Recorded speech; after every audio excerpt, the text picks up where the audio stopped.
Good morning, y'all. A cool, crisp morning like this always reminds me of when I was a young boy, learning to hunt. Back when I was 6, 7 years old, I learned to hunt rabbits and squirrels and things like that. And I had some older men around me who gave me some wise advice. And that was whatever you're hunting or whatever you're wanting to know more about, you need to observe, not just look, but observe. And that's what I do when I come out to a horse property. You see, I've been observing horses since I was 6 years old, and I have really studied them within the last couple of decades closely about their behavior. So when I come onto your property, I don't just look at your property. I don't just talk to you about what your goals are, which is important, but I also look at your horse, whether you know it or not. I'll tell you a story about one particular place I went to. It was probably about 3, 4 years ago now. But I went to the property, and the person had called me out because their horse had kept pacing the fence line back and forth, had dug a ditch literally almost 2 feet deep. I measured it with my tape measure.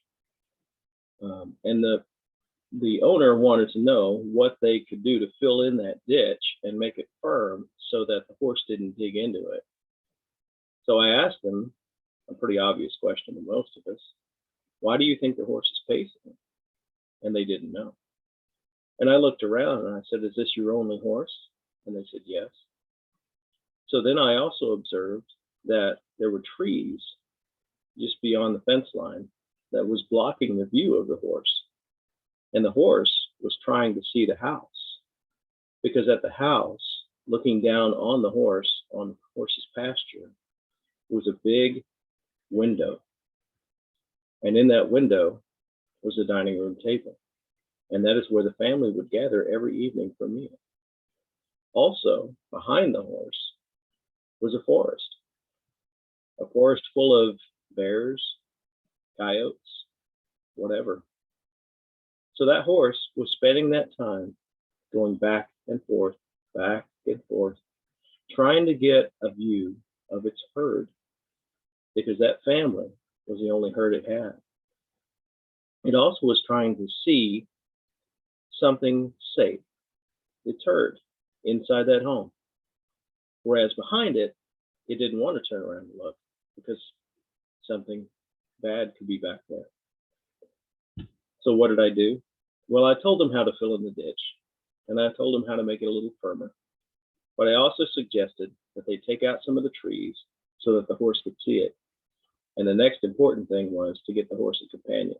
I explained to them how herd dynamics work, how a horse's brain works, and how this horse really loved that family and really wanted to spend time with it, but it needed something in the pasture to help it feel safe, whether that's a goat, a donkey, or another horse.